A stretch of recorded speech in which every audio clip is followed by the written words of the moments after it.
Hey friends, if you've been following this channel for any length of time, you'd know that I have a healthy love affair with the ambitious, clunky, lovable car physics sandbox known as BeamNG Drive.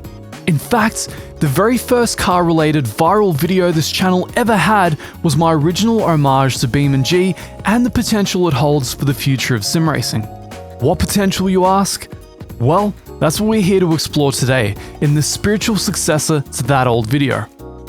BeamNG began as an exercise in what could be done with coding soft body physics into a car sandbox. As a result, it gained notoriety for pretty much exactly what you'd expect. Crashes, crashes, and yet more crashes. To this day, almost a decade after BeamNG was originally released, there are channels that still attract millions of views simply recreating realistic car crashes. Now, while that is an impressive feat unto itself, the team didn't simply rest on their laurels. They understood that the potential of their engine could one day far outscale simply setting up every imaginable car crash scenario. Over the last 3 years in particular, BeamNG has been making remarkable strides to become a legitimate driving and racing simulator. From incremental updates to the tyre models, continual remastering of old cars and maps, overhauls of the force feedback system, and just about every other little thing you can imagine, the developers have been chipping away at the raw clay to reveal the sculpture underneath. The great thing about BeamNG modders recently porting in laser-scanned, real-life circuits such as the Nürburgring and Spa-Francorchamps is that we've finally been able to compare BeamNG alongside the current titans of sim racing. While the driving experience is still a ways off from Assetto Corsa Competizione, iRacing and others, it is closing the gap faster than most realize. In this highly uncharacteristic video, instead of simply singing BeamNG's praises the whole way, I'll instead be talking about the main elements I see presently holding BeamNG back from becoming a true racing simulator.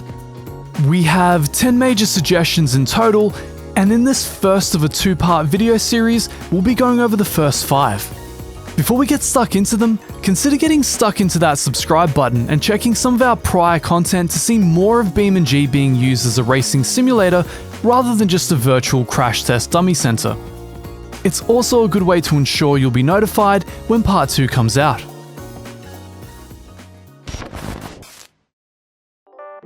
One of the things we do a lot on this channel is drive the race-spec versions of many cars on tracks. This means that I'm often driving the cars at high speed, relying on downforce to act in accordance with my driving to keep the car on the track. Presently, aerodynamic modeling is one of BeamNG's weaker points. You can drive a prepped hill climb car with a wing larger than your country's national debt, and it will still have moments at very high speed where it snaps on you quite unrealistically.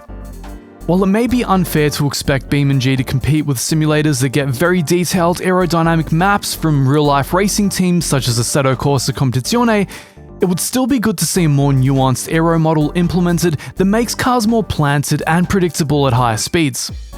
Presently, they often feel vague and have you scratching your head as to whether they will grip through a high-speed corner or completely throw the back end out. While there's obviously a sophisticated aero model at play in BeamNG, otherwise people wouldn't be able to mod planes and choppers into it, it could certainly use some additional refinement in order to add to the nuances of race cars. This is most definitely the highest priority on the production ladder to get BeamNG more in line with the quality of modern racing simulators. Modern race cars employ advanced aerodynamics, and it's a huge facet of what constitutes their ability to handle on track. While this is largely obviated by the road-going crap boxes that BeamNG lovingly attempts to recreate, it does still constitute about 50% of the handling experience when it comes to high-speed modern racing.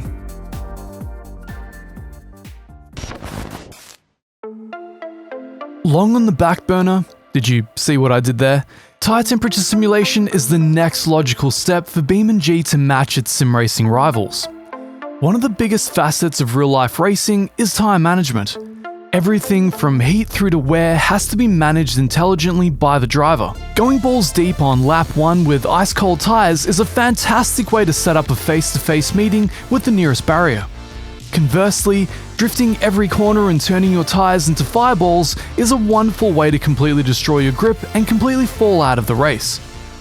Tyre strategy is one of the major elements we're seeing a lot of focus on in modern simulators, and it will be great to see BeamNG's simulation flesh this aspect of the automotive experience out as much as it has with most everything else.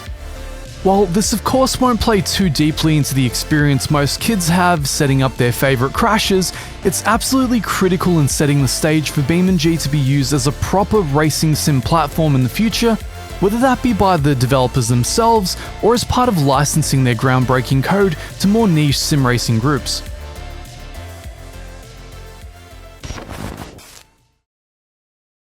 Currently, BeamNG has relatively simplistic traction control and ABS systems. They simply cut power to the wheels or cut application to the brakes for set periods of time. They tend to be exceptionally disruptive to the performance of the cars, both sucking away a metric ton of power under acceleration while inordinately increasing braking distances. They are also poorly communicated through the game's force feedback, hence not relaying to the driver how much these systems are actually affecting the car's behaviour until that performance is measured in time trials. While it's generally representative of how simplified road car systems behave, actual race-grade traction control and ABS are extremely nuanced systems, and in many cases actually aid the drivers in achieving better lap times rather than worse. While it can't necessarily be considered a top-tier priority, BeamNG will eventually need to flesh out these systems in order to pave way for modelling proper race car series such as the ubiquitous GT3s. Moreover, it can't help but aid the representation of modern cars, which presently tend to give drivers one of only two options. Either drive on rails with half your power sucked away, or drive with no assists and drift everywhere.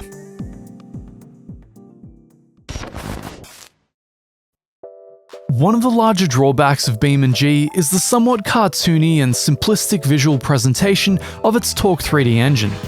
The vast majority of sim racers are used to racing from an interior dash perspective, enough to see the dashboard, the critical dials, and then out of the windshield. Currently, the car interiors of BeamNG, even after their remasters, aren't particularly easy on the eyes from this perspective. Furthermore, the sounds become more anemic and the movement of the cockpit tends to be quite distracting from the driving experience. As a result, many of us drive from hood view, which, while serviceable, does bring its own disadvantages, such as braking immersion and currently also lacking the ability to fix an FOV, meaning every time a car is reset, one needs to manually readjust the FOV to their desired position all over again.